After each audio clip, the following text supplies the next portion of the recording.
What is good, everyone, and welcome back to the Nostalgia podcast. My name is Taylor, aka Nostalgia. Joining me is As Told by Zoe. Welcome back, brother.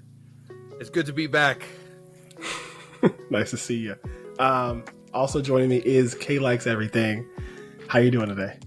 I'm doing good. We're about to enter into some of my favorite media ever, so it's gonna be a good day. Yes. Before I introduce this topic. Zoe has not been on the podcast the past 2 weeks and has listened back to the podcast episodes as we and Kayla have been recording and putting them out. And he, according to him, is not very happy with one of our episodes, our most recent one, where we talk about our March Madness, our Moe Madness brackets. Moe Madness, yeah. Before that...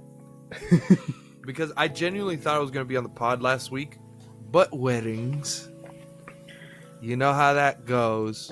You know how it be. And I wanted to. I got a medal from the cruise I was on. Whoa! Because we won a dodgeball game. Oh my fucking god! We got to the Bahamas the second day, and we woke up too late. Don't worry, we experienced the islands of the first day.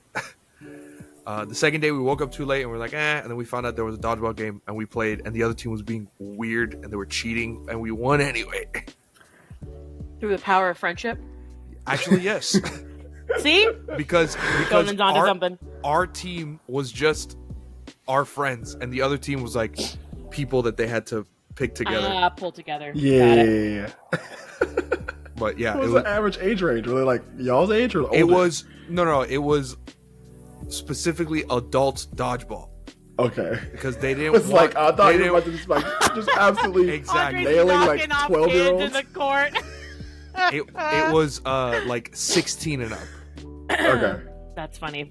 The oldest guy there was like 40. Okay. But yeah, that was fun. And the wedding last week.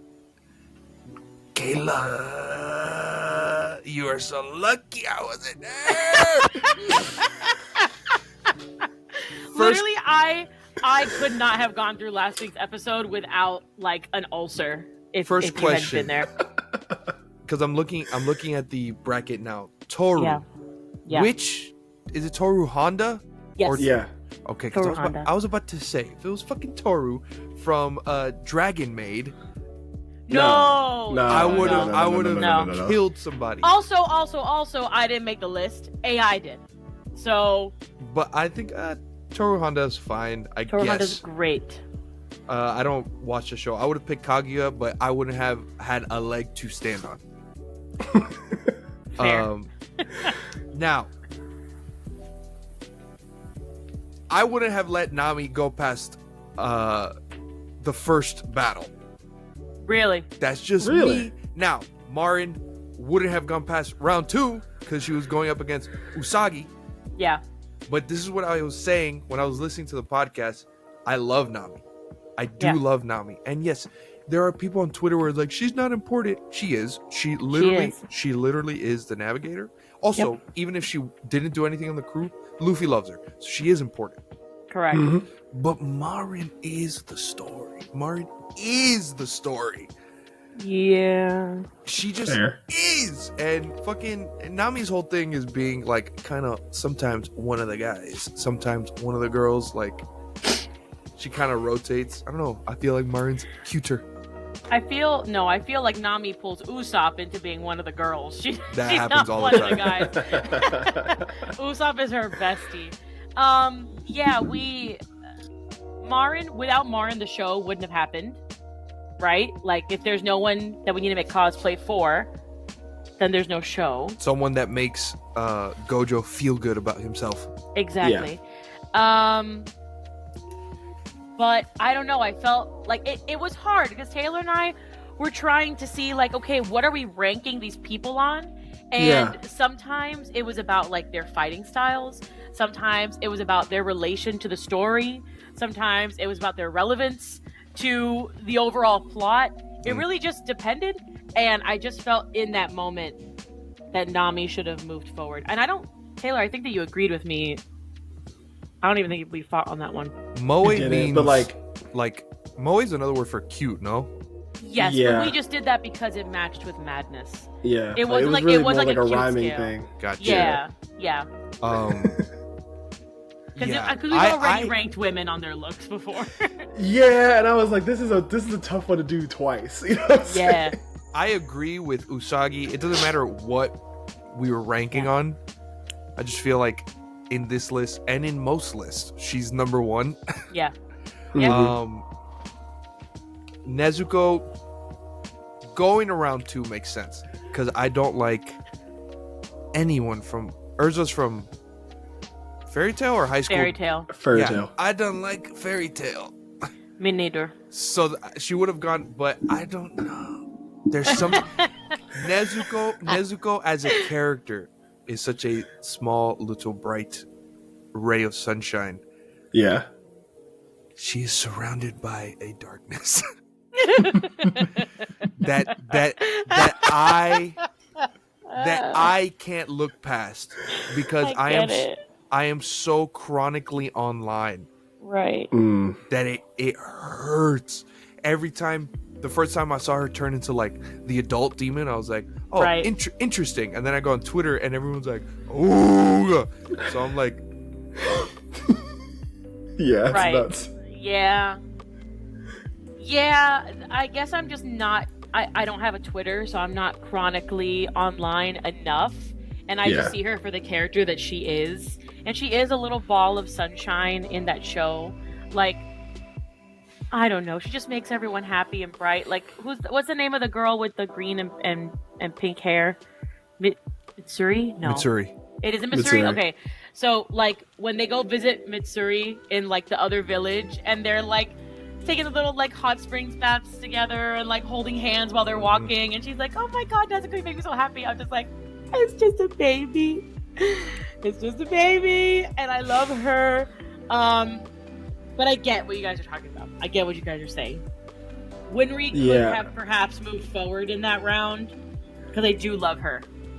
But it's just it was kind of hard to by what I said. It was kind of hard to just qualify and put them into certain like types. And so like when I basically was like, okay, I'm gonna use ChatGPT to give me all of like some very, very, very popular women characters in anime, right? And I was like, okay, I'm just gonna match them up by what we could potentially do in terms of a criteria, and it just didn't work out like that. So like we can build it better, faster, stronger another day, because next like time A24 came out with like a list of like their movies, and they based them off of like 4 quadrants of categories. So there could be like the loving kind category, like very shoujo-esque, like if we believe in our dreams, the power is ours, pink glitter blood. Then we can have like the female characters that actually fight in another quadrant, and like their fighting styles, then some smarts, and then overall vibe, you know? And that we could do that, and that would be fun. Yes, that'd probably be a little bit more effective. But then and then as we get into like later rounds, it's like a shoujo versus a fighting girl. No, at the end of the day, it's Usagi because she's both. She's everything. She's everything, but we got to see what can get close. You know? I would fighting love for second place. Yeah, exactly. That's what we need to do. Maybe we keep her off the list, and we're just like, this is the list without Usagi present. Because we know she'd already get first. That'd be fun. Yeah, that'd be fine. All right. So today I want to introduce the topic of today's podcast, and I want to tell the listeners, welcome to our 10-part series, which I'm calling Miyazaki Magic, which is nice. we are going through 10 of Hayao Miyazaki's movies and giving our reviews, some analytical takes, and some like overall thoughts on the different movies that we watched. So we're starting today with Princess Mononoke. And I'll say that personally speaking, in terms of like going back into Ghibli movies in general, like this is something that like I've always wanted to do. It's been on my list of like topic ideas to do Ghibli or like Miyazaki like episode series. We just kind of go through them because I've only ever seen Spirited Away, and it was like a situation where I didn't watch it of my own accord. It was like I was in like 7th grade, and it was like the last 2 or 3 days of school, so we just watched a bunch of movies, and my teacher just puts on Spirited Away, and I didn't even realize like what kind of movie it was. I was just kind of watching it. And so like that's like only real like experience with like Ghibli movies is just like randomly seeing it during the school day. That was the only time you've seen it? Yeah. Wait, you haven't seen it in your adulthood? No. I thought you saw it with me in college. I saw it in the dorm room once. Did I watch it with you? I don't remember if I saw the whole thing. Maybe he was like there, but he wasn't there. You know, no, he was in the room, but he wasn't watching. Yeah, and so like I've always loved like the Ghibli aesthetic. Yes. And like the animation style and the like how unique it is to that studio, how unique it is to Miyazaki. And so it frustrates me when people do like doing this new thing now with ChatGPT where they're making Studio Ghibli style edits of pre-existing pictures because they don't look good. They don't like at all. It's so interesting because we decided to do this even before the AI trend started. Yes. Yeah. So it just kind of lined up. We're being very topical.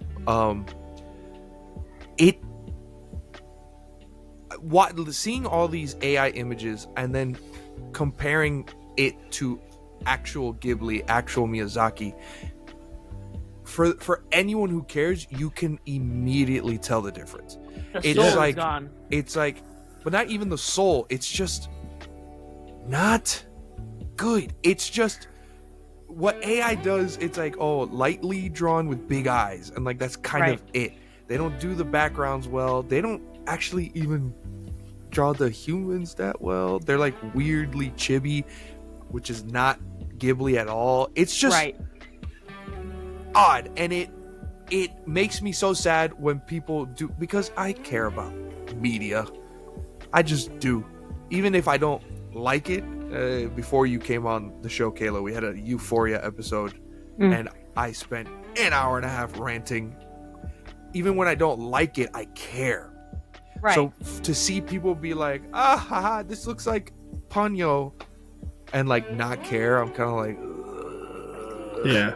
My thing is, I have seen some that look pretty close because you can obviously pay to have like the more advanced versions and blah blah blah. Yeah. But the thing that bothers me, number one, is that AI is just absorbing all the images that it's seen online of Studio Ghibli and then regurgitating them to be whatever you want. So there's no artist intent behind it. Obviously, we know this. This is the whole fight with AI to begin with. But what's crazy to me is when people are like, oh, I made this, making it sound like I created this with my own 2 hands and a tablet. And I'm like, that's AI generated.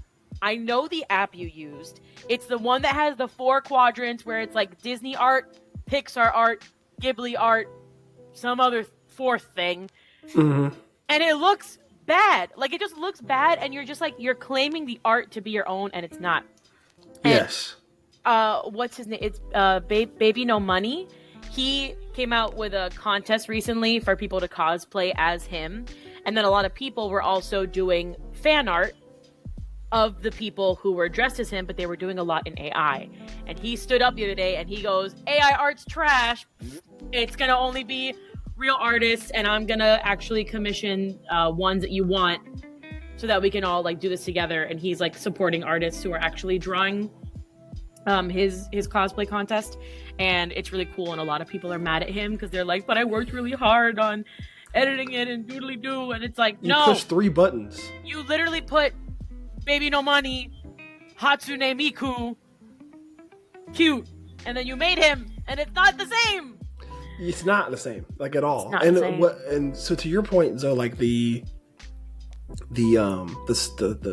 types of images, the Studio Ghibli style images that are being like churned out, it's not necessarily in that style. It's like it's a more cartoonish, if anything. It's like more like Craig Anderson. Craig of the They're Creek. more like Craig of the Creek. Yeah, they're more like Craig of the Creek characters. It's bobbleheady. Yeah. Yeah. It's like that. It's that, you know, the whole argument in animation about like bean mouth, big eyes. It's exactly what that is. The Cal Arts style. Yeah. Yeah. Adventure Time, Steven Universe. Yeah. That's what it's more akin to me. Also, and then like the type of like tint and filter on it makes it kind of give off the impression that it's like a Ghibli type of vibe, but because Ghibli's so colorful and all these AI images have like a sepia tone. It's like the weirdest. Like, again, people don't care. They don't see. They don't watch. Y'all not listening. And it's hard though, because here's the thing.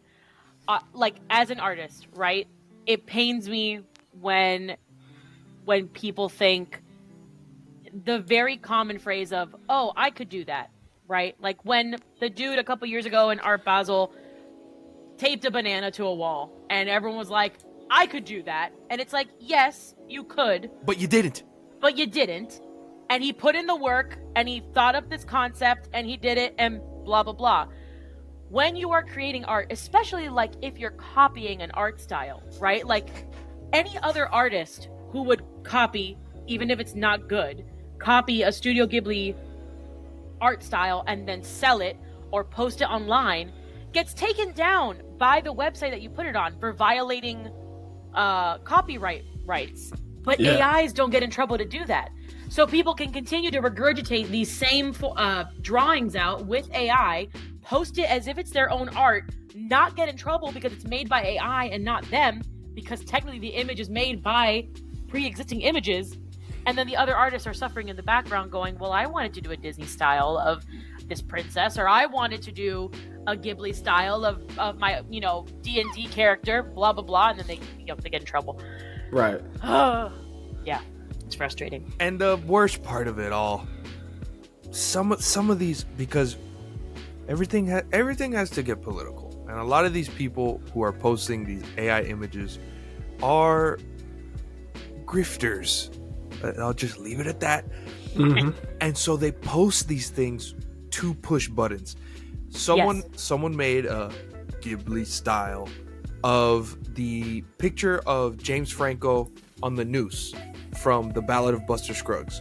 Yes. Where he says, is this your first time? And then like the tweet was like, all the graphic designers freaking out, editors, because there was this thing like 2 years ago where it's like AI is going to replace editors, and then it didn't. But the noose wasn't even around James Franco's neck. It like molded into the noose next to him, and it doesn't look good, and he posted it anyway. It's like he did it on purpose. Yeah. He knows it looks bad. But he was like, yeah. Dude, fucking Nav and somebody, Nav posted a cover art for a single he's dropping in the Ghibli style. The motherfucker has 6 fingers.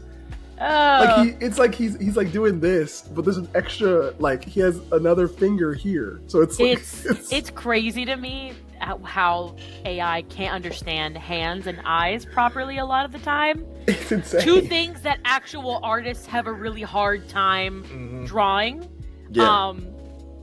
It's learning just like the rest of us. But yeah, I feel bad because I know that some people, they genuinely want to use AI art to be like, look, I'm an artist, I'm trying. And I'm like, to those people, if you're one of them, I understand you wanting to skip a few steps and be a really great artist. But the beauty of being an artist is the steps that take you to being good. Yeah. So take the time to practice, learn online, go to art school. I did it. And do it.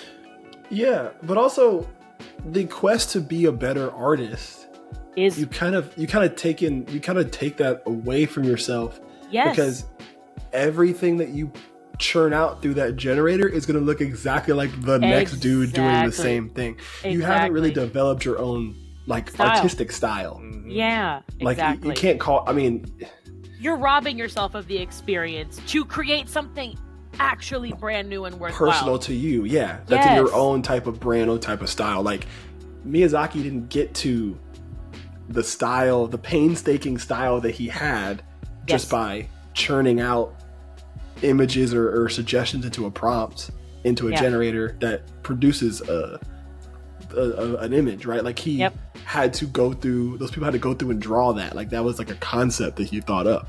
Yep. So, yeah. I know before the podcast, I said, I was like, do we want to get really political? But I just have to.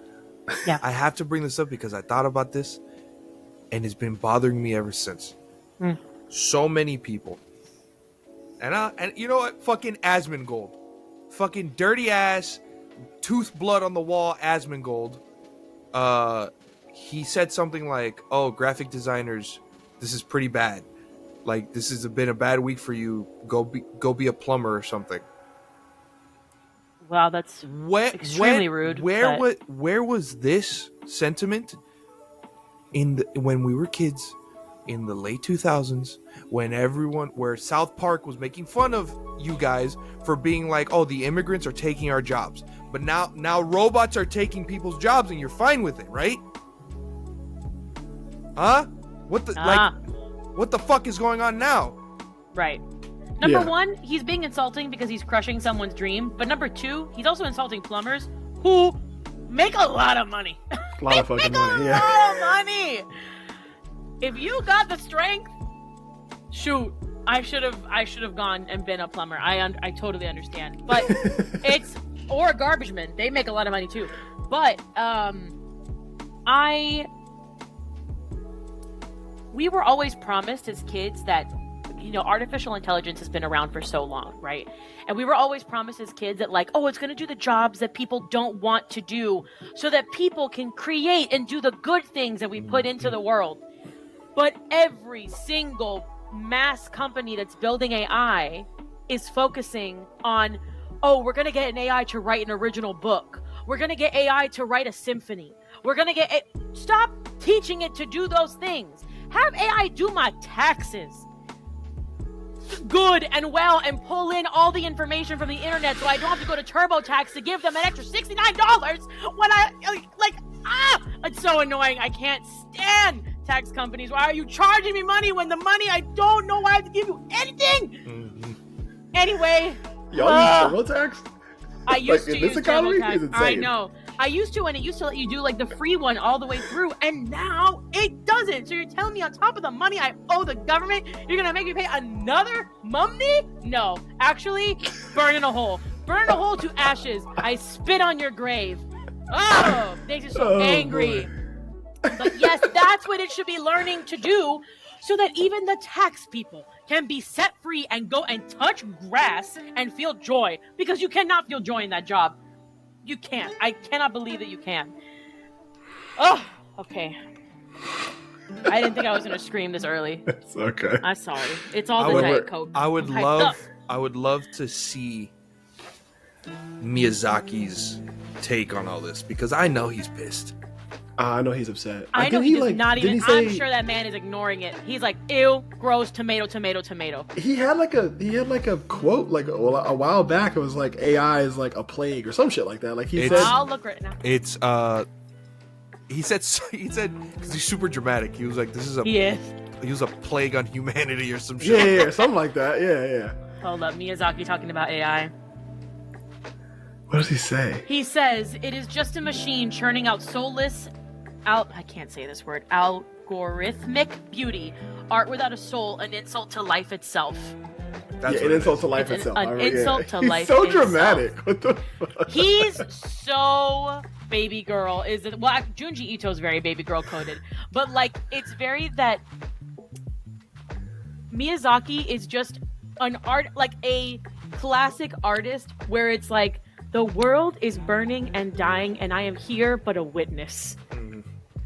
Look upon my art and also be sad, fellow people. And then the people who get it, and the people who don't. And that's fine. Yeah. I guess. Okay. So we've talked about AI for 25 minutes. We haven't even gotten into Princess Mononoke. It was good. I think we spent a good amount of time. Yeah. Yes, I think it was necessary because it's topical. Like, because we're talking about Miyazaki movies, we have to talk about the AI issue. Yeah. So, going actually into Princess Mononoke, since for Kayla, I'll start with you. What are your initial thoughts on the movie? Because you saw it in IMAX. I kind of wanted to get your idea on like how you thought that experience was. Like, don't spoil anything yet, because we have other stuff we want to get into. Yeah. But like, as far as initial thoughts on how you felt about the movie, like, what do you think? So I've seen Princess Mononoke several times, and typically it's been either from my phone on a long trip or online, and it's on a small screen through my headphones, and it was always good. It's up there.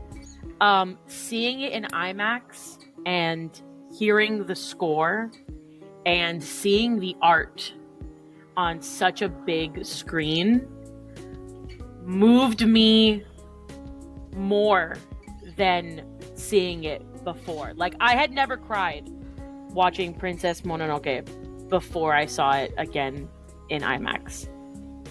I cried probably the last 15 minutes of the movie, and then a little bit after the credits were rolling. I needed a second.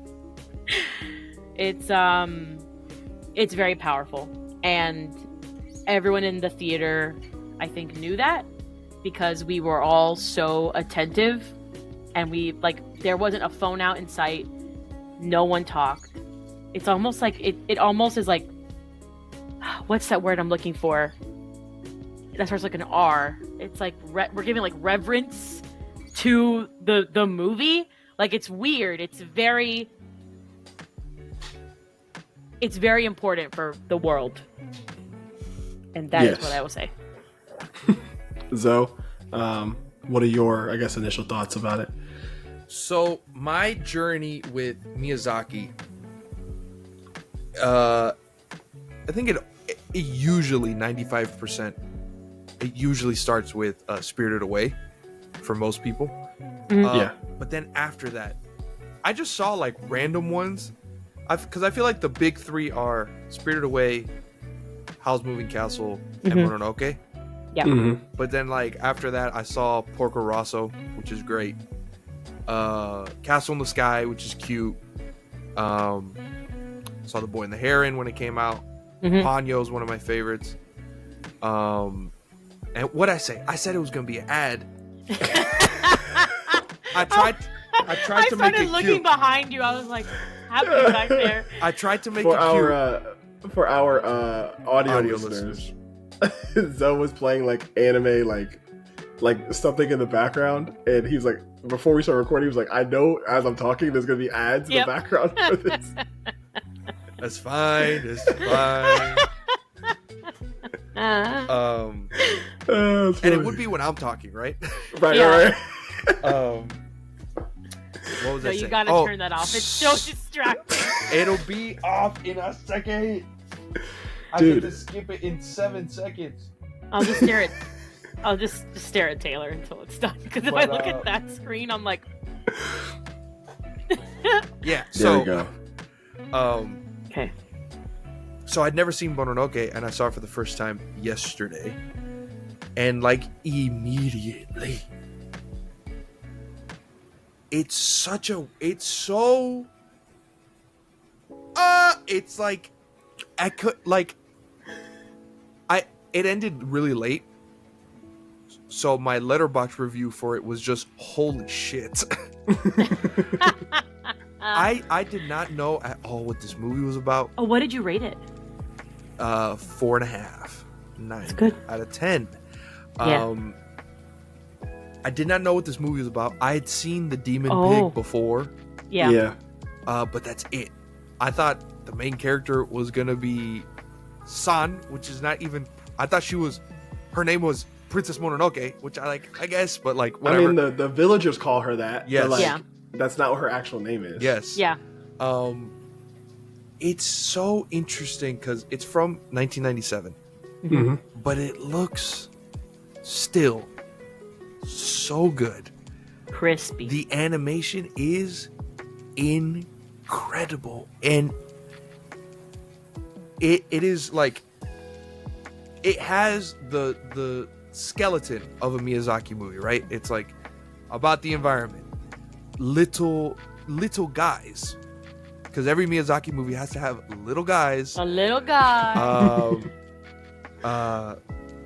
a man who could be mistaken as a woman. It's just, but I feel like this one, they kind of dipped into their bag when it came to like the action. This one had a lot of fighting in it. Yes. But it was so,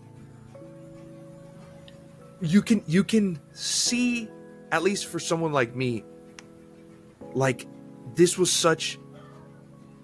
the inspiration for movies like Avatar by James Cameron.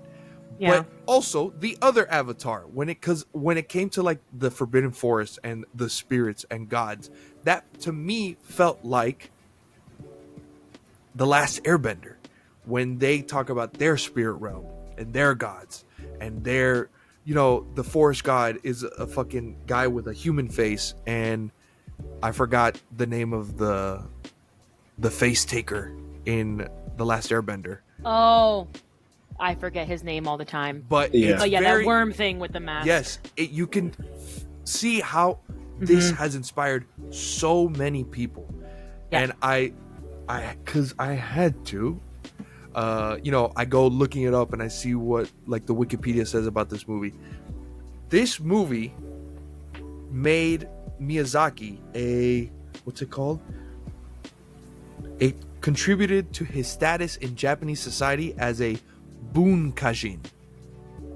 And a bunkajin, it translates into literary beauty, but a bunjakin is like a cultured person. It made everyone in Japan be like, this motherfucker. He's thinking. His thoughts have been thunk. Yeah. Yeah. It's I really enjoy Miyazaki as a filmmaker, but this movie I was like, wow. Mm-hmm. Like it jumps to like top 3 for sure. Yeah. For me, like I started saying, like my Ghibli movie experience is not super. It has been limited, I guess, just to only seeing Spirited Away 1.5 times, I guess, because I don't remember seeing it the second time in college. But it's the same thing I'll say with with Zoe. It's just the landscape set pieces coupled with the soundtrack. Like, do you know that like that scene in Ghost of Tsushima where you're like riding through the horse through like the pasture and like the title kind of pops up? I had the exact same feeling, like where it was just like that. Where what is his name? The prince. I wrote it down. What is his name? Ishitaka. Or Ashitaka, whichever one. Ishitaka is like running with Yakul, his red deer, like through like these areas to like head back to his village, and it's just like these wide landscapes where like the wind's blowing the grass, and the soundtrack just like puts it all together, and it's just like opening up the movie like that is awesome. And it's just it elicits like a really, really nice feeling. And I'll say that like going back, I wish I would have watched it in Japanese too, or wish I would have tried to watch it in Japanese first. That's my initial thought, because of the fact that Max only kind of allows you to watch it in the English version, which I'm not complaining about because the dub is not bad. I think Keith David does a phenomenal job in his role, and there's a couple other like notable voices that I don't know the names of, but like they have voiced other popular anime and other popular shows that I just think that the cast was well put together. I do think giving Lady Eboshi a British accent was insane, though. Yeah, she was the only British thing I didn't really like. Is giving her a British accent was crazy. I forgot that part. So it's really interesting because she's played by Minnie Driver, which is a great actress, and Jigo, Zonos, by the way. Zonos. Jigo is played by Billy Bob Thornton. Yes, he is. Which is a great actor. But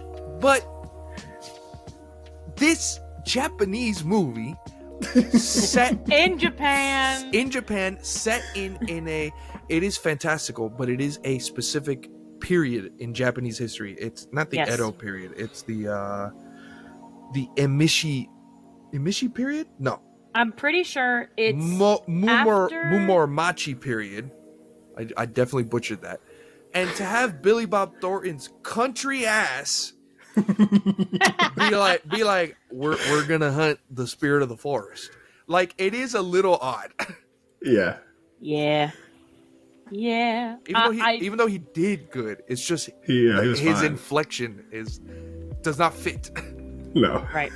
The one thing that the English dub has over the Japanese original version, I think, is mind you, I don't mind it at all, but San's wolf mother in English is voiced by a woman with a very low voice. But in Japanese, all the spirits have pretty male-sounding voices, if not completely male. Which I don't mind that, because it's very just like, these spirits have no gender truly, like they're just, it is what it is. But I do really like the English voice actor for the wolf. Yes, and that's a great segue for the characters. I do want to get into some of our favorite characters. I love so you might as well turn that TV off. Another ad playing behind you. Another ad? Yeah. I was trying to be nice. This isn't free advertisement. But I liked Prince Ishitaka. I thought he was a good character. You should put your hand in front of the ad. For now. That's so funny. I have an That's so idea. good. But yeah, like I liked him as a character. I thought he was great. I liked San. I thought she was good. I thought she was a good character. I wish the movie would have explored her a little bit more in terms of her thought processes, in terms of like her approach to humans. Because obviously, like by the end of the movie, she still doesn't like. That's one thing I did. I did like the fact that at the end of the movie, it didn't have this like hand-holdy Barney type of vibe where they're like, "Oh, I like humans now. We can get together." It's like, no, it's still fuck y'all. Yep. She's like, I like you. You specifically. We're married. You can come visit me in the woods. I ain't going over there. They suck. Yeah, but I love that. I love it so much. I do wish that they explored the fact that she is a human a little bit more. And sorry, the one thing about that exchange is that how do you say his name again? Ashitaka doesn't try to force her to come over. No, he's like, he literally offers. He goes, "We'll make it work. I'll go to the woods," because he's like, I have work to do here with humans because they're the problem. Yeah. And you go do your thing because obviously the spirits of the forest are going to need guidance and blah, blah, blah. I love communicative, understanding, independent characters. To add to that, it's very interesting. Obviously, this movie has to do with the environment and environmentalism. But something that jumped out at people, reviewers, when this movie came out, was how feminist it is. Yes. And I know people get annoyed at that word now because online, but it's like Miyazaki gives the women character. Yep. Yeah. That's all it is. He just makes them human beings. And they work hard to, as the men hunt, who makes their hunting equipment? The women. And they're not like, oh, we're forced to. It's actually cool. Lady Eboshi takes them, saves them from brothels. And even Jigo was like, oh, yes, you did a good job. They would be wasted at a brothel. Like, yeah. Yeah. Kayla, do you have something? This is my favorite thing. One of my favorite things to talk about this movie. So obviously, in Ghibli movies, there isn't typically one villain that's clear and out in the open. There's like several villains that are happening simultaneously, right? And in the beginning, you would think that Lady Eboshi is the villain because she's the one bringing guns, starting a village. She's the one that killed the boar that ended up cursing our main guy. So you're like, obviously, you're the only villain in this story. But then you see that human beings can carry more than one thing, right? And she's like, I have to conquer this land so that I can make a better life for people that I think are worthy. A lot of those being women that have been trapped in sex work against their will and other slavery, and then give them a place in society. I will create that. But she's doing it the wrong way. So like, yes, she's made strides for human beings and women, but she's not understanding like the bigger picture, that it's like, if you don't watch out for this other evil, which is greed, which is at the end of the day what it is, you'll still fall. Your people will fall. You ain't gonna make it. And I'm sorry if you can hear the rain. It's real loud. Oh wow, that's rain? That's rain. I mean, it's I haven't been able to hear it. I can hear it a little. It's not distracting, but it's so interesting. Crazy. It's funny because Kayla and I live pretty close to each other. Yeah. And it's not raining here. No, that's a Florida thing. That's such a Florida thing. Down. Like, literally, if I showed you guys a photo, it just looks white outside my window from how much rain is coming down and how much light's being reflected. So like, I can't see past the building in front of me. That's insane. I know where Kayla lives according to my house. Yeah. I'm just directionally gifted. And as I look towards Kayla's house, to the east, it is actually to the south. Yeah, I don't know direction. Nothing. It is just, it's like a little gray. Right. But it's not raining. It's really funny. Yeah. It's to the east. Over here. Yeah. I have a gift for you. For you. One more gift. Oh, yeah, boy. But yeah, I think it's something that Miyazaki does so well. He's like, I'm going to show you that people are multifaceted. Yep. And that it's not necessarily that they're wrong, it's that we must be redirected. Because she was doing a lot of good, even though she was doing a lot of bad.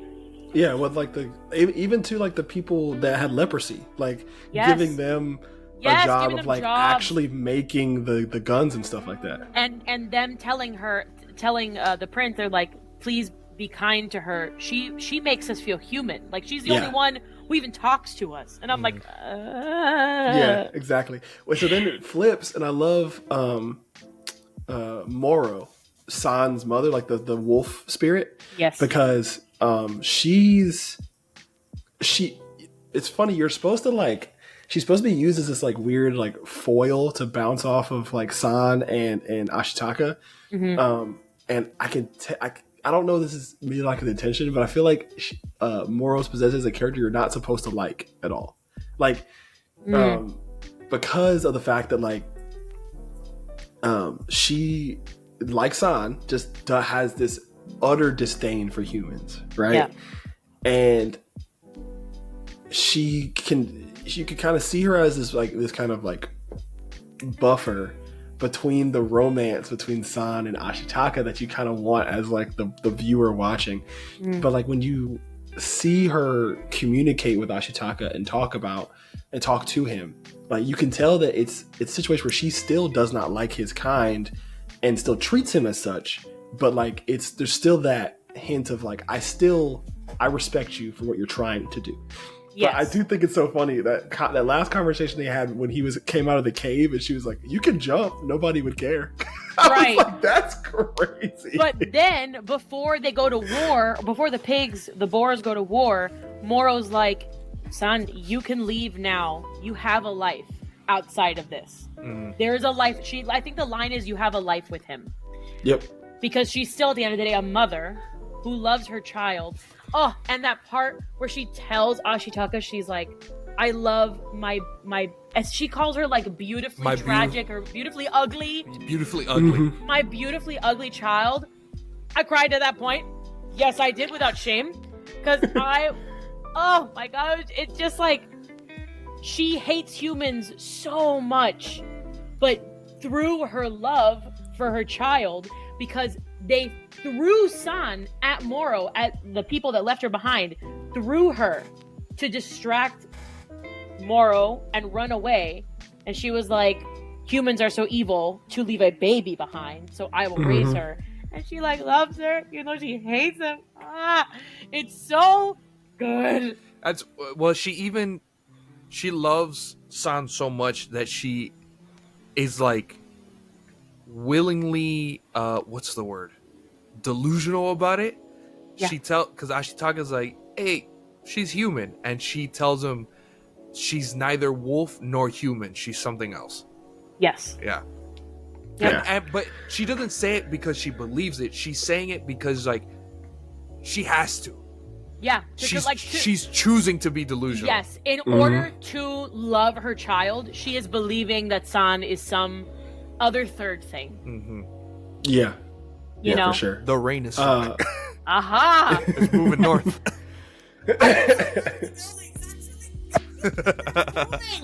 That's crazy. Florida's crazy. Yeah. So Zoe, is there? I kind of hear it now. Zoe, are there any like specific characters that you genuinely liked over the course of the movie? Well, I thought Ashitaka was cool. He's very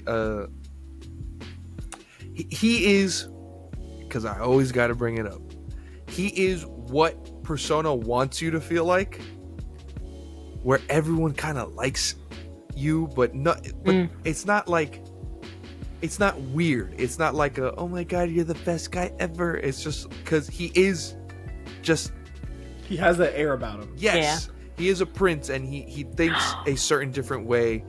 Yeah. And people don't, like, when they first meet him, it's like they don't want to like him, but he wins them over because of how he is.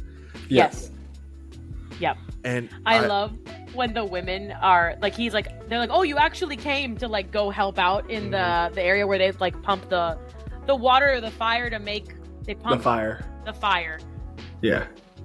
And all of them, you see, they're sitting down. It's just women in there. So they're like chilling, and then parts of their chest are out, and they're like, "Oh, he's coming in," and they're like, covering up. Like, "Oh, you're fixing yourself up for him." They're like, "No," and it's just like them covering up, and it's like a small little detail, but it's like, that's so real. That's so cute. It is crazy. Like he walks in and was just like, "Yeah, I'm gonna just help out." I was like, "Yo," he was just like, he doesn't care. He's like, "I gotta do hard labor because I want to kill that woman." Oh man, I get. You gotta cure yourself from the curse. Yeah, but it was so cool. It made him so strong, bro. Right. I jumped up when he shoots the guy's sword and it takes the guy's arms off. Yeah. I was like, "What the fuck?" Dude, awesome. He catches the other person's arrow, puts it in knocks his own bow, and then shoots somebody's head off. I was like, yes. Yeah, I was like, it's dude, so good. I said, fuck trying to reverse the curse, bro. You need to keep that shit on. Like, that's crazy. That's what I'm saying. And then, like, you could see it kind of manifest the hatred, like, around him as, like, an energy. Another inspiration, another thing it inspired, Zelda Tears of the Kingdom with the cursed arm and all that. Yeah. Very similar. Mm-hmm. You can see the influence. It's interesting. So I know you guys touched on environmentalism as a theme. And honestly, like, that's just like, it's heavy-handed, but like in a good way. Where like, it's just like the whole crux of the thing is like humans destroying the earth or destroying nature for capital gain. I guess I would, teaching moment. Heavy-handed means a little clumsy. I would say the themes are heavy. Okay. Heavy-handed would be the electric state. Don't even get me fucking started on that movie. Okay. And with that, I have to pee. Hold on. I'm just gonna. You guys talk about that for a second. God damn, it's pouring. Then I'll talk about the electric state. That movie's god awful. Yeah. That movie. I guess in my interpretation of like what I mean by heavy-handed is like it's like in your face. Like it's like that is the theme. Like if you don't get the theme, then you're just a dumb. Yeah, heavy-handed means a little clumsy, and I used that recently because I saw the electric state. The original book is just about how humans will be very reliant on technology, and if we keep continuing that way, it could be bad. The Russo fucking brothers decided to take that and turn it into what I said in my review, heavy-handed allegory for racism. Which is not, we don't need a racism story about robots. That's not what we need. No. We've had so many racism stories for the past 5 years. We get to a point where AI is so prevalent in our lives right now that you could, but no. Oh, actually, humans don't like robots, and humans have civil war with robots, which is not what fucking happened in the book. It was so annoying. Yeah, that's bad. Also, the cast, they had so many fucking famous people, and bro, Coleman Domingo's in it for 2 minutes, and it's it's just his fucking voice. How the fuck do you cast Coleman Domingo in your movie and you don't use him? Is he a robot? It's humans wear this thing where they can be at two places at once. And you are basically controlling a robot. So instead of Coleman Domingo going to get something by himself, it's his robot thing that he's controlling. So you barely hear his voice, barely see his face. Oh my god. And then that's it. That's so dumb. It's so dumb. That's super dumb. It was such a bad movie. Yeah. I'm trying to think. Yeah, so I mean, I guess like the environmentalism theme is literally just like it's in your face. Yeah. Like with obviously like Mother Nature being the forest spirit, and like pollution and deforestation being the negative or demonic type of energy that is like sweeping through nature, like sweeping through that forest, like because humans decided to put all this effort into getting rid of the wildlife, like taking up all the resources, all that kind of stuff. And one thing I thought was cool is the fact that you don't ever see what the emperor looks like, but he's always like the crux of the issue, especially with Jigo, right? Where he's like, they mentioned it earlier, like, oh, if you take the head of the forest spirit, like the emperor has this weird notion that if you take the head of the forest spirit, he's going to be able to be immortal, and he's going to be able to conquer the lands and stuff like that. Welcome back, Kayla. Thank you. I was saying that in the theme of environmentalism for Princess Mononoke, yes. I like that they didn't ever reveal what the emperor looked like or give him any lines. Yep. And like kind of as this, like, not necessarily a metaphor, but like the notion that these this not hidden force, but this like driving force that's usually unseen, that's making all of these other people do the evil work that they want to have happen. And so they can kind of like, in essence, wipe their hands clean of any wrongdoing, because all they're doing is sending out these grunt people to kind of do their work for them. And just like, I don't know, I thought that was like a cool like idea, especially because I liked Jigo at first when we first met him, but I was like, bro, what the fuck? Yeah, I was you so betrayed mad when me. you betrayed my trust. But what I like about Jigo is at the end of the movie, when all's said and done and the forest grows back, he's sitting there on a rock and he goes, I give up. How I took that, and you know, it could be, this couldn't, what's the word I'm looking for? Maybe Miyazaki didn't write him this way, it wasn't on purpose, but the way I took that was, he isn't evil, he's just trying to make it in the economy or in the government in that he was put in. He's very part of the system. Part of the system, and you know, he takes a little bit of pride in doing what he does. So he's not the greatest person, but you know, I saw a movie recently, Death of a Unicorn, where like Paul Rudd plays someone very similar, where he doesn't like the fucking drug company he works for, but he's trying to make it high enough because his wife died and he's trying to provide for his family. It's like one of those. It's like, yeah, maybe I don't believe in that, I don't agree with you, but it's, you know, it's real. Like, people do think like that. Yeah. I mean, even like somebody like Lady Eboshi and like linking up with Jigo, like you can tell that she. So it's funny, like with the layers to characters that you mentioned earlier, Kayla, like you see her as this savior to these people for a good chunk of the movie, but you also know that she's not a good person, right? Yep. It comes to a head when that other group of samurais goes and attacks Irontown, and instead of her going, those are my people, I need to turn around and save them, she's like, I've done all I could for them, they can fare for themselves. Ma'am, are you serious? Right. Like, in essence, she's not wrong, because the people that she's helped and cultivated can fend for themselves. They can. Yeah.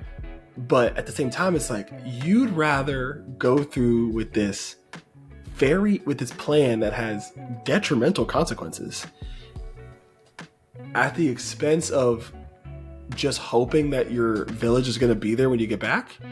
Yep. You know, I thought that was the like whole crazy. point of you doing this in the first place, being the village and the people. But that's what it's showing you. At the end of the day, yes, she did so many good things for that town, for those people. She created jobs. She stimulated the economy. But at the end of the day, she was like, I want power. And I want the money that comes with this. I want the land that gives me the money, that gives me the power to give me control. And that is where evil comes from. It's always greed, and it's always like control of things. And a lot of spirits in movies of Studio Ghibli are never just, they don't live like in like a, this is always this way.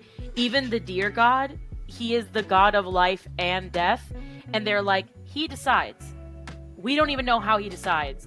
Moro was like, I don't want to go up to him to try to fix me, because if I go to him, he might just kill me, whereas I could live a little longer on my own. And it's kind of like, you run that risk with, you know, an entity in these movies, but that's also just kind of like how you run the risk when you gamble your life away for money, power, etc. Like, at the end of the day, you could still lose everything. So what's the point? Right. You know? Speaking of spirits, the ape spirits were some hoes. I hated them. The apes were kind of funny. The ape spirits were some hoes, man. They're just tired of planting the trees every night. And getting shot at. They're like, just give us It's like, just man, give us that man. Like, just hey, just give us. We trying to eat some. Just get like, maybe we can figure something out. Like, yeah. They're like, oh, this is, but I just love like when Moro is like, I think it's Moro's either close to dying. No, when Okubo is close to dying, and they're like throwing the sticks and stones like down from above. Like, this is your fault. You did this. I was like, bro, what have y'all been doing? Planting. Nothing besides planting. But like, y'all haven't even like. They're just.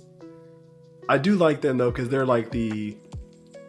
You know, when it comes to like dire situations, there's always that one person that's like, that doesn't want to do anything, but is also like, how could this possibly happen to us? Like, this is all your fault. Like, this is a problem. Yeah. They're just kind of like letting stuff happen, but complaining about it along the way.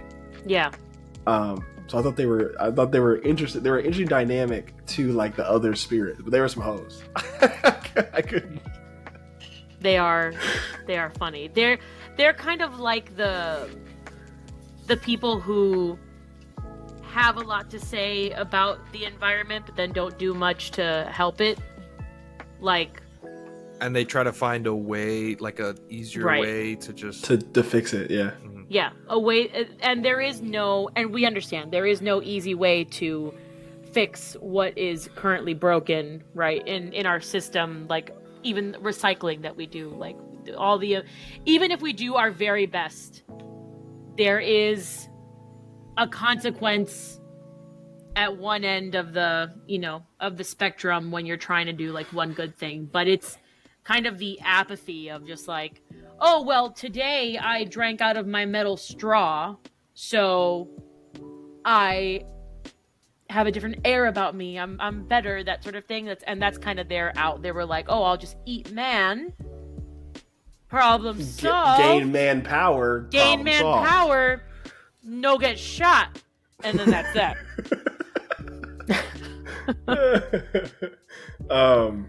Okay, so one thing I did want to talk about, in terms of like, I wrote down in our like structure of the episode, I was like, anything that we would change or things we didn't like. I don't think there's anything in this movie that I could be like, oh, I don't like that. Like, I do. At one point, I thought it was gonna be a situation where like there was gonna be like a no happy ending type thing where the forest just dies and like the movie ends with a somber like, we're gonna try to fix it and bring it all back. You know what I'm saying? I thought that was gonna be the message, but like the spirit came back when they gave him the head. Oh, I will say this though. I wish that San and Prince Ashitaka should have like turned into new forest spirits after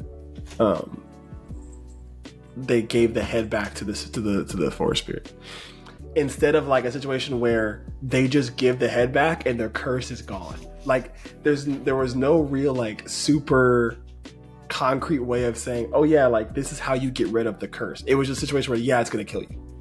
But then them giving the head back to the forest spirit and the forest spirit like coming through, I guess in a way like the forest spirit like getting into the, I mean, like, Iboshi cleansing things kind of made Iboshi thing, also says like it could cure anything, and it did cure the lepers at the end. It did. When the crowd is in the water, yeah. The guy he saves in the beginning is talking, but if you look in the background, the lepers, their bandages are gone, and they're going like that. Yeah. Yeah. It's also that I'm glad that it just took away the curse, because the work that we have to do as humans, what the dear God, or this is how I'm interpreting it, it's like, I cannot make you a god to live forever to try to fix what can be done, because people don't care about gods because we live so long. You have to do the work in the time you're allotted. As a human, that's what it means to be alive. That's how I took it, which is also why I cried the last 15 minutes of the movie. And I'll keep saying it. Because I can hear the rain now on your side. That's crazy. But yeah, that is, everything is finite. And that's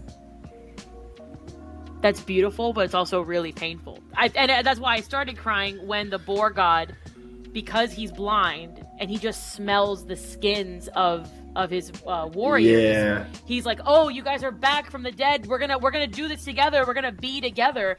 And he doesn't care how it's done. He's like, "I don't care if you guys are just like spirits at this point. Like, I just don't want to be alone, right? Like, I'd be the last one. That's it." Yeah. And Keith we have David this killed that job part, to man. do.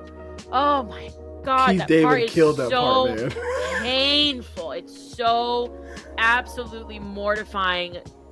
Oh, I can't go Yeah, through the it again. way I took it was the spirit of the forest having the face of a human. Mm-hmm. It, like, to me, at least in that world, it's like, okay, we all come from one place, humans and nature. Yeah. And this is the guy that's protecting everybody. Yeah.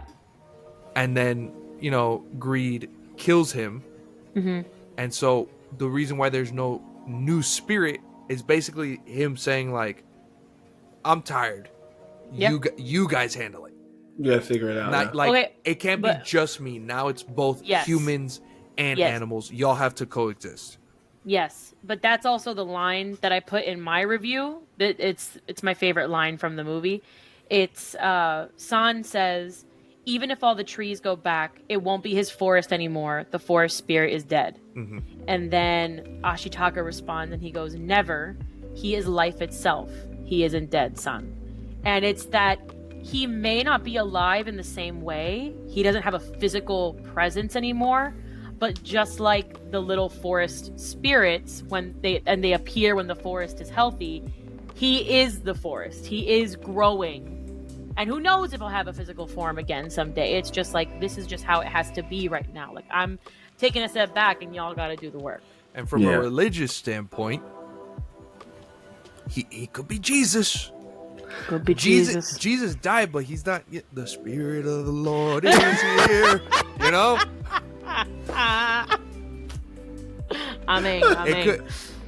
Miyazaki could have gotten inspiration from that, I mean, it's not a too far off parallel too. Like, just kind of having that godlike being, like, I guess, sacrificing himself through the sins of humans. Yep. To make the world better.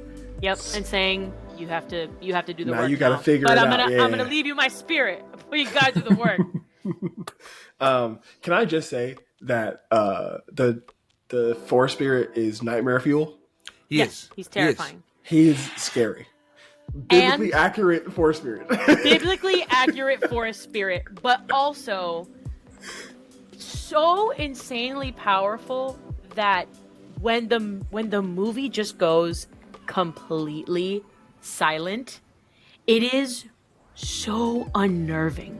Yes. It is so scary. And I always think about, like, people who have said that they've had, like, actual experiences, like, with angels, like, in current times. Yeah. And they're like, angels aren't these little cutie woody figures. People always are like, angels are terrifying and you feel a presence. And then that's it. And it gave that vibe of, like, this is something that if I spoke out of turn, I'm going to die. I have to shut up. And when it happened in the theater, because it's such a vast difference between the sounds of nature and the music in the back to when, like, he's literally walking on water. Yeah. I held my breath, like when you pass a cemetery. I was like, yeah. And I waited. Like what's so funny though is he's in the water. Like, he's in the water, like walking on the sand, and then he just goes, "Nah." I'm gonna stone y'all real quick. Yes, he starts walking on it, and when he gets shot in the head, I don't think y'all feeling me. I don't know. I mean, I'm sure you guys noticed, but when he gets shot through the head, there's a moment where he dips. No, but his foot dips into the water. Mm-hmm. Like, some of that divinity is, like, gone, and then his eyes do the spread thing, and then they go back, and then he's up on the water again. I was like, ooh. Yeah, insane. Also, the tree spirits are also nightmare fuel. I'm sorry. I don't think so. No, I love them, and they're beautiful, and they have they're clickety clackety heads. They're funny. Clickety clackety. they're creepy. You're telling me if you were in the forest and you saw one of them little white motherfuckers just twisting their head and shit, you wouldn't be scared? They're silly, goofy. They just want to hang out. I think they're funny. I think that their head shapes, like where their eyes are, I can understand seeing a spirit like that would make you freak out, which the regular villagers did. Yeah. But knowing what they are, which is just a symbol of health in the forest, I'm like, I want to make a bunch of them now and put them in all of my plants, and they can make my plants healthy. I love the little clicky clack sounds. Yeah, they were a little unnerving to me at first, but then obviously, like, as you watch, you kind of understand what they're for. Yeah. You start to kind of be a little more comfortable with them, which, like, the villagers that are walking through are. And even, like, you before we started recording, you were just like, well, like, they were cute when they were, like, making fun, like, joking fun at Ishitaka for carrying one of the villagers on his back, and they were doing it themselves and, like, walking past him. And I was like, okay, yeah, it's cute. But it is like, cute. I just think that they are kind of unnerving at first. Of all the Studio Ghibli little guys, they're not the cutest little guys. Like, a Soot Sprite is adorable, and the washi in Inherent, they're just little fat little babies. And so, like, I get it. Compared to that, it's Nightmare, but it's still good. Still cute. Yeah. I do. Yeah, I think this one, because I know this one seems a little less mystical than the other Miyazaki movies. If I'm like from I mean, obviously, like, in terms of like, obviously, like, Porco Rosso is like very like, it's not really super mystical. But I'm talking about like some of the other ones, like Spirited Away is like super just like out there.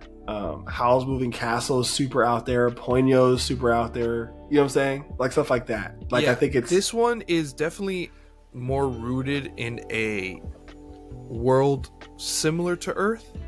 Yeah. But it still has its mysticism, and to me, and the reason why I equate it so much to The Last Airbender, it's that it being so mysterious. You know, it's the same word, mysterious, mystical. Like, you don't know. People aren't supposed to be in the Forbidden Forest, and it's like another world, but it's not. It's in Earth. I'd be there. I'd be living there. Put me in the water. I'm saying. Yeah, it might not be his most mystical. I feel like it's his most spiritual. Yeah. Yes, absolutely. Absolutely the most spiritual. Like, it's very clearly like, it just feels religious. Mm-hmm. Yeah, it does. In a way, in a lot of ways, it does. Mm-hmm. So yeah, I think that's pretty much it. The next one that we will be watching is Castle in the Sky. Correct? That's the next one we're doing. I'm down. I have to watch that before. Yep. Cool. Cool. Before we sign off, though, I do want to do some music recommendations. Yes, you said you wanted to save it till I'm back. Yeah. Yes.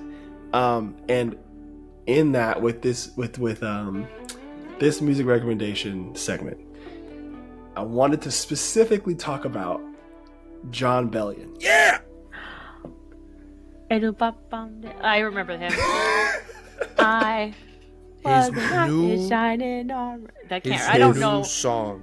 I don't know his new work. So just for preface, me and Zoe have been listening to John Bellion since 2015, 16.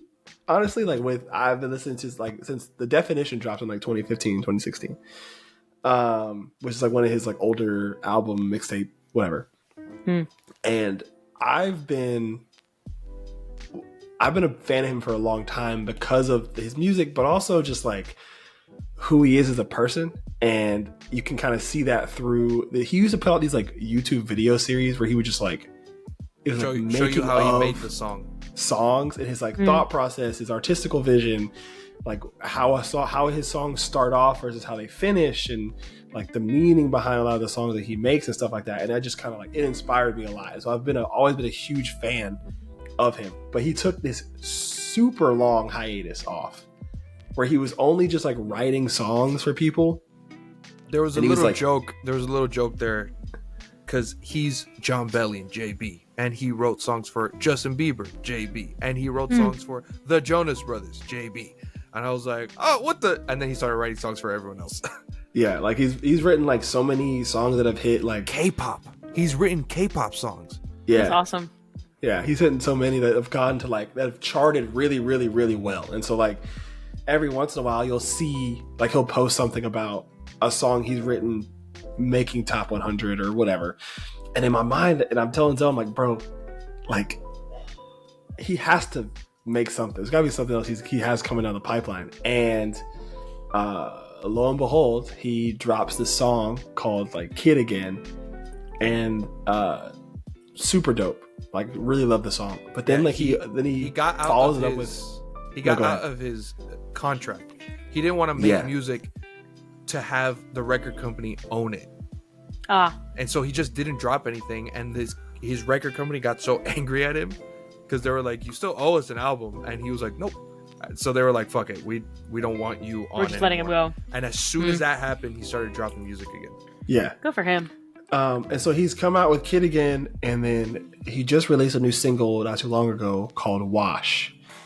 And I'll let Zoe continue in a second. It's so good. Well, I'll let Zoe continue in a second, but one of the biggest draws that I like about John Bellion's music is the attention to detail in the production. How like the production just kind of like sticks with you.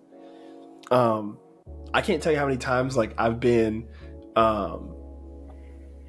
in just doing random stuff around the house or like driving, and I can do anything. I can do like I'm just like every time like or like when Watch came out, that little breakdown he has with the regular lyrics, like I'm like, it just sticks with you, like, and it's very very, very good. Yes, Kayla, I put it on the movie group shared playlist. Oh, perfect. Yeah, I will give it a listen. It's very... Yeah. I talked about it with Taylor. It's very reminiscent to... Which, I don't know if he's born again Christian, but he's very Christian now. Like, he's more out about it. He's been very open in a lot of his music about his faith. In a lot of certain songs. And this song, to me, feels like a worship song. It's about his wife. He is very much a wife guy. Yeah, we love a man who loves his wife. And so this song feels like a worship song about his wife. Love that. That's beautiful. It's so good. And fucking touch me 12 ways, stars on the lake, look like a million diamonds. Let it. It's so good. It's so good. That's so good. Oasis in my arms, you're my Wonderwall. Get the fuck out of here. Yeah, he's just I don't know, he's just a fantastic, I think he's a good writer, and he kind of has like a great artistic vision for how he wants his songs to be produced and sung. But I think what his biggest skill set lies in just like how much his production just kind of sticks with you. Love that. And so, yeah, I would recommend him to so many people if I could. He is a one of the many glue parts that stuck our friend group in college together. Aww, that's precious. We used to watch his music video, like the making of certain songs. Just because we'd go out and some of us would be drunk, and then we'd come back to the room and they were like, put the fucking video on again. I love that. Oh boy. I mean, I don't have any new music, but this week I did go ahead and purchase tickets for me and my brother. We are gonna go see Ninja Sex Party in concert. Nice. And their opener is Tupperware Remix Party, also known as Twerp. Awesome. I haven't seen them since like 2017. And my brother has never seen them. And they're such an experience. Like the last time that I saw them, it was me and my friends were on the balcony, but there was also general admission that you could go to on like the main floor. And at one point, like there's two characters. It's Danny Sex Bang and Ninja Sex Brian, or Ninja Brian, not Ninja Sex Brian, Ninja Brian. And all of a sudden, like one person threw their bra on stage, and Ninja Brian stuffed the bra in his pants. And then everyone, there was counted over 100 bras. It just flying over our heads in the balcony. Like you see like waves and waves of bras, and he stuffed them all into his pants, and they were like counting it. And Danny had just come from a show in Chicago, and he goes, no, not Miami. I think it was Orlando. He's like, Orlando's different. You guys are crazy. And we were like, yeah, Florida. And it was so much fun. It was so good. And they had previewed their music video, the Danny Did You Know? Danny Did You Know? And he was like, I'm going to show this to you guys. Please do not leak it online. I want to be able to show you and trust you. And nobody, not one fan, leaked that video, because we are so faithful to Danny and Brian. Like, I don't do anything for them. So I'm so excited to see them again. Where are you watching them? In St. Pete. St. Pete. You might